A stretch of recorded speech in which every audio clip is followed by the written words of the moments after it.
Hello everyone, this is Ankita and you are watching Ankita Negi classes. Welcome back to my channel.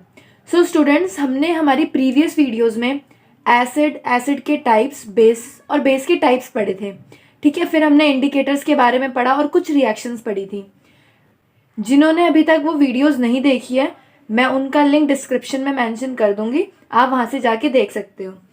सो हम अपना आज का topic start करते हैं. आज का टॉपिक बहुत ज़्यादा इंपॉर्टेंट है, तो इसको प्लीज़ ध्यान से समझना. सो हमारा आज का टॉपिक है strength of N acid and base, यानी कि एसिड और बेस में कितनी पावर होगी, ये हम कैसे पता लगा पाएंगे. अब हमने अभी तक क्या पढ़ा था कि कोई भी हमारे सब्सटेंस है, अगर उसमें H प्लस आयन का अमाउंट ज़्यादा है, ठीक है, यानी H प्लस आयन वो ज़्यादा रिलीज कर रहा है, यानी वो क्या होगा, एसिड होगा. ठीक है, और कोई substance OH negative ion release कर रहा है तो क्या होगा, बेस होगा. ठीक है, हमने अभी तक इतनी चीज देखी थी कि H प्लस आयन यानी हाइड्रोजन आयन किसका होता था, एसिड के लिए, और OH नेगेटिव आयन यानी हाइड्रोक्साइड आयन होता था बेस के लिए. जो जितना ज्यादा H प्लस आयन रिलीज करेगा वो उतना स्ट्रॉन्ग एसिड होगा, और जो जितना कम H प्लस आयन रिलीज करेगा वो वीक एसिड होगा. सेम हमारे साथ बेस के लिए भी ऐसा होता था, जिसमें जितना ज्यादा हाइड्रोक्साइड आयन होगा वो उतना ही स्ट्रॉन्ग बेस होगा, और जिसमें जो कम OH नेगेटिव आयन रिलीज करेगा वो वीक बेस होगा.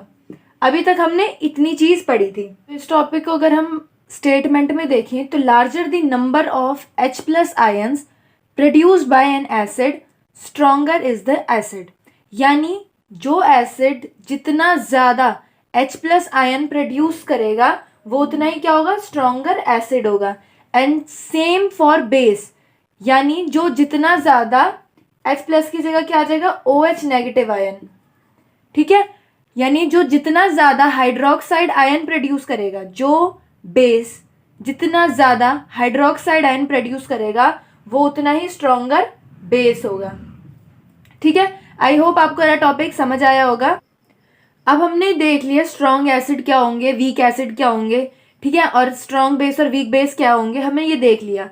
ठीक है, डिपेंड करता है H प्लस आयन पे किसका, एसिड का, और OH नेगेटिव आयन पे बेस का. सो एसिड और बेस को मेजर करने के लिए कि कौन कितना ज़्यादा एसिडिक है या कौन कितना ज़्यादा बेसिक है या वीक है, उसको मेजर करने के लिए हमारे पास एक स्केल होता है जिसे हम बोलते हैं pH स्केल. ठीक है, अब हम इस pH स्केल को डिटेल में पढ़ते हैं.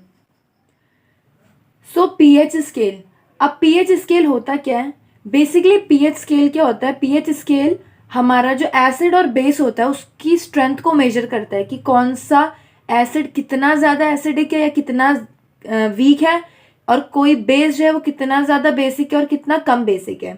ठीक है, तो ये स्ट्रेंथ फाइंड आउट करता है बेसिकली. अब उसके बाद pH की फुल फॉर्म क्या होती है, pH हमारे पास क्या होता है, potence of hydrogen ion. Potence means power या पोटेंशियल बोल सकते हो कि H प्लस आयन में कितनी ज़्यादा पावर है. ठीक है, ये जो पोटेंस है ये हमारा क्या है, it is a German word which means power. ठीक है, पोटेंस एक जर्मन वर्ड है जो कि जिसका मतलब होता है पावर. अब यहाँ पे समझने वाली बात क्या है, आपने देखा pH की फुल फॉर्म क्या है, पोटेंस ऑफ हाइड्रोजन आयन, यानी हाइड्रोजन आयन में कितना पोटेंशियल या कितना ज़्यादा पावर है.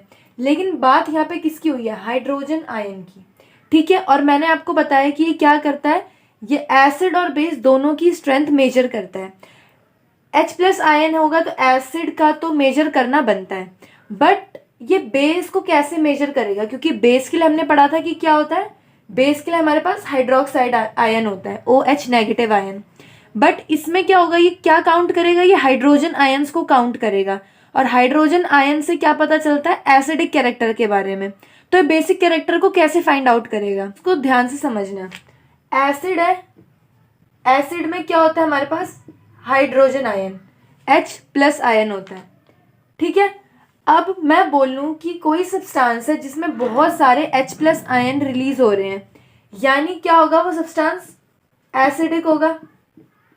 अब वहीं पर कोई ऐसा सब्सटेंस है जिसमें क्या है, H प्लस आयन बहुत कम है या ना के बराबर है, यानी क्या होगा, उसमें वो बेसिक कैरेक्टर ज़्यादा शो करेगा.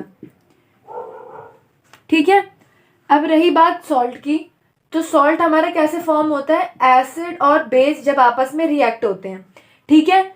जो एसिड होता है वो बेस के कैरेक्टर को रिड्यूस कर देता है और जो बेस होता है वो एसिड के कैरेक्टर को रिड्यूस कर देता है, यानी वो एक दूसरे की पावर को रिड्यूस कर देते हैं, जिसकी वजह से किस चीज का फॉर्मेशन होता है, सॉल्ट प्लस वाटर का, ठीक है। तो अब यहाँ पे हम देखें हमारा एसिड और बेस क्या है, बिल्कुल ऑपोजिट है, यानी जो जितना ज्यादा H प्लस आयन निकालेगा वो उतना ज्यादा एसिडिक होगा, और अगर कोई सब्सटेंस कम H प्लस आयन निकाल रहा है या बहुत बिल्कुल ना के बराबर H प्लस आयन निकल रहे हैं, यानी वो क्या होगा, वो बेसिक कैरेक्टर शो करेगा, ठीक है।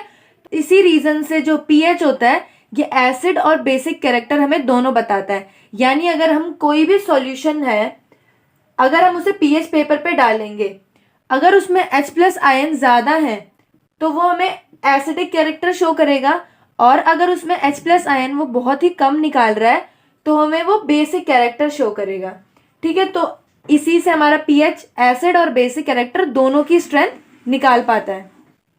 आप इसका स्क्रीनशॉट ले सकते हैं। अब नेक्स्ट हमारा है, हमने देख लिया कि जो pH है वो एसिड और बेसिक कैरेक्टर हमें दोनों बताएगा, ठीक है, मतलब एसिड की भी स्ट्रेंथ बताएगा और बेसिक की भी स्ट्रेंथ बताएगा। बट बताएगा कैसे, इसके लिए हमारे पास एक फॉर्मूला होता है। अब हम उस फॉर्मूले को पढ़ते हैं। हमने pH का मतलब समझ लिया कि pH होता क्या है। अब pH का फॉर्मूला या pH हम कैसे निकालेंगे किसी भी एसिड या बेस का, कि कितना ज़्यादा उनकी स्ट्रेंथ होगी, ठीक है। तो सबसे पहले pH का फॉर्मूला होता है हमारे पास -log⁻10 ऑफ हाइड्रोजन आयन, ठीक है। और यहाँ पे H प्लस आयन जो है यानी हाइड्रोजन आयन जो है ये हमें क्या देता है, कंसंट्रेशन ऑफ हाइड्रोजन आयन। ये H प्लस का मतलब है हाइड्रोजन आयन की कंसंट्रेशन। अब कंसंट्रेशन से क्या मतलब होता है कि 1 लीटर ऑफ सॉल्यूशन में, ठीक है, यानी 1 लीटर सॉल्यूशन में कितने H प्लस आयन है या उसके कितने मोल्स हैं, ये हमें बताता है क्या, कंसंट्रेशन। मैंने लिखा भी है वहां पे moles of H plus ion present in 1 litre of solution, यानी कंसंट्रेशन का मतलब क्या है, 1 लीटर सॉल्यूशन में कितने H प्लस आयन के मोल्स प्रेजेंट है वो हमें लिखने होते हैं। 10th क्लास में हमें H प्लस आयन की जो कंसंट्रेशन होती है ये गिवन होती है, ठीक है। मोस्ट ऑफ द केसेस में H प्लस आयन की कंसंट्रेशन गिवन होती है, हायर क्लासेस में हमें ये निकालना पड़ता है, ठीक है। बस आपको ये फॉर्मूला लर्न करना है, ओके। तो इसको हम एक एग्जांपल से समझते हैं, आपको क्लियर हो जाएगा फिर कि फॉर्मूले का हमें कैसे यूज करना है, ठीक है। अब हम यहाँ पे कोई एक एसिड लेते हैं, मान लो हमने HCl ले लिया, ठीक है, हाइड्रोक्लोरिक एसिड लिया, और हमने इसे 1 लीटर सॉल्यूशन में हमने एसिड को मिक्स करा। अब H प्लस आयन और Cl नेगेटिव आयन में ये ब्रेक डाउन हो जाएंगे, ठीक है। जो pH होगा वो किस पे फोकस करेगा, H प्लस आयन पे। अब मान लो H प्लस आयन यानी H प्लस आयन की कंसंट्रेशन जो होगी 1 लीटर सॉल्यूशन में वो ले लो मान लो 10 की पावर -3, ओके। अब हमें ये क्या दे दी, H प्लस आयन की कंसंट्रेशन हमें दे दी है। अब हम इस फॉर्मूले का यूज करते हैं, ठीक है। तो फॉर्मूला क्या है हमारा, pH minus log to the base of 10 of H plus ion, ठीक है। तो -log 10, कभी कभार क्या होता है एग्जाम्स में ये 10 हमें दिया नहीं होता, ठीक है, तो आप इसको 10 अपनी तरफ से लिख सकते हो क्योंकि बेस जो होता है लॉग का वो हमेशा 10 रहता है। अब H प्लस आयन की कंसंट्रेशन हमें गिवन है जो कि कितनी है, 10 की पावर -3, ठीक है। अब क्या होगा, ये जो -3 होता है ये हमारा आगे आ जाता है, ठीक है। ये जो -3 की पावर वाला होगा ये हमारा यहाँ आ जाएगा, तो ये जो माइनस का साइन हम इसे लिखेंगे, और ये जो -3 है जो पावर है ये आगे आ जाएगी, यानी -3 हमारा लॉग से पहले आ जाएगा, ठीक है। -3 इसलिए हमने -3 पूरा लेकर आएंगे, और ये जो बाहर माइनस का साइन था ये बाहर एज इट इज रहेगा, log 10 ऑफ 10, ठीक है। अब ये जो पूरा हमारा है इसकी वैल्यू हमारे पास होती है 1, ठीक है। अब pH हमारा कितना आ गया, माइनस माइनस प्लस यानी 3 मल्टीप्लाई, ये क्या है, इसकी पूरे की वैल्यू 1 होती है, तो हमारा pH कितना आ गया, 3 1 जा 3, तो pH हमारा 3 आ गया, यानी ये क्या होगा, सॉल्यूशन हमारा एसिडिक होगा, ठीक है, और 3 आया है यानी ये स्ट्रॉन्ग होगा, स्ट्रॉन्ग एसिड होगा ये हमारा। अभी आपको सिर्फ इतना समझना है कि पीएच हमारा 3 आया है। अब 3 एसिड होगा या बेस होगा ये हम आगे देखेंगे जब हम पूरा स्केल पढ़ेंगे। ठीक है, तो हमारा पीएच 3 निकल गया। ये टॉपिक बहुत ज़्यादा इंपॉर्टेंट है और बहुत सारे बच्चों को इसमें कन्फ्यूजन होता ही होता है, इसलिए इसको प्लीज़ ध्यान से समझना। एक इसका स्क्रीनशॉट आप ले सकते हो। अब हम नेक्स्ट टॉपिक की तरफ मूव करते हैं। ये हमारा एक पीएच स्केल है। ओके, अब इस पीएच स्केल में हमारी वैल्यू 0 से लेकर 14 तक होती है। ठीक है, 0, 1, 2, 3, 4, 5, 6, 7, 8, 9, 10, 11, 12, 13 एंड 14। ठीक है, तो 0 से लेकर 14 तक हमारी पीएच स्केल में यूनिट्स रहती हैं। अब ये जो 7 होता है हमारा, ये होता है न्यूट्रल।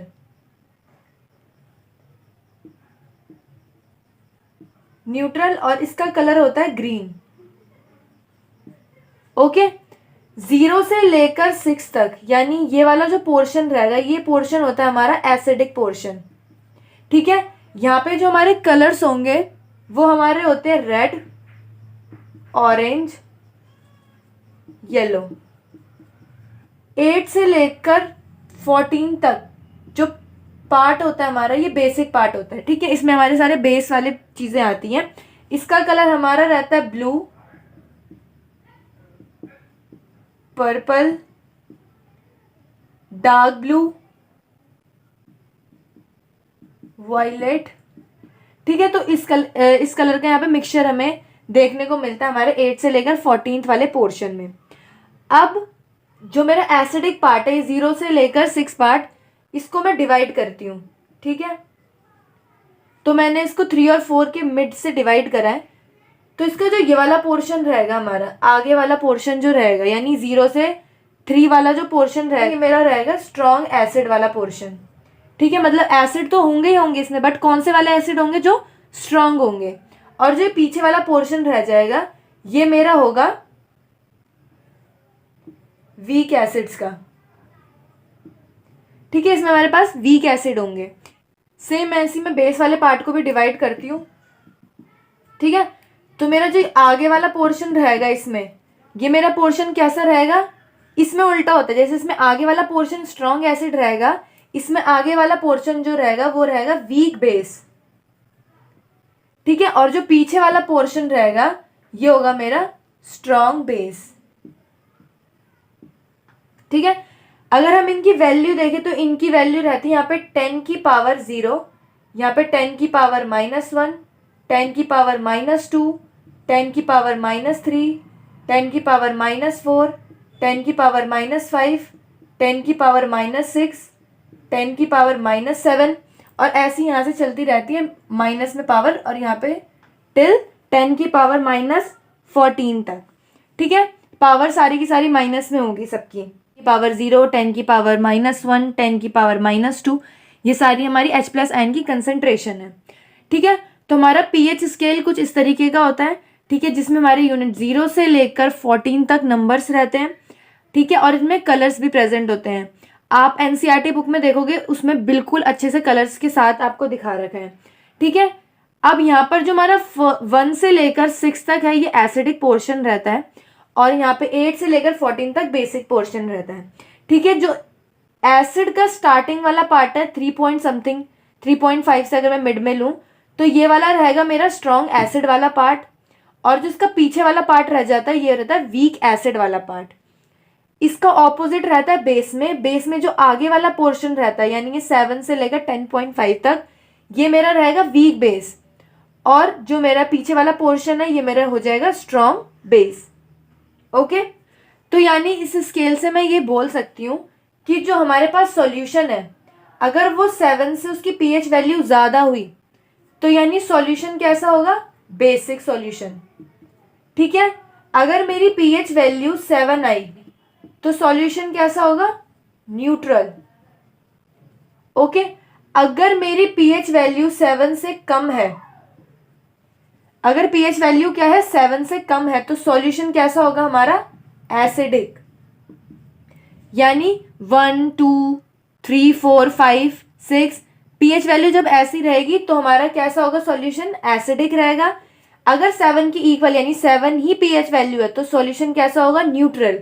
और जब हमारी pH वैल्यू 7 से ज़्यादा है यानी 8, 9, 10, 11, 12, 13, 14 यानी 14 तक अगर कोई वैल्यू रहती है हमारी तो वो कैसा सॉल्यूशन होगा, उसमें बेसिक सॉल्यूशन होगा। ठीक है, ये वाला और ये वाला पॉइंट बहुत ज़्यादा इंपॉर्टेंट है, आप इसका एक बार। अब हमने देखा था कि जो प्योर वाटर था वो हमारा कैसा सॉल्यूशन है, न्यूट्रल, यानी pH वैल्यू कितनी रहेगी, 7।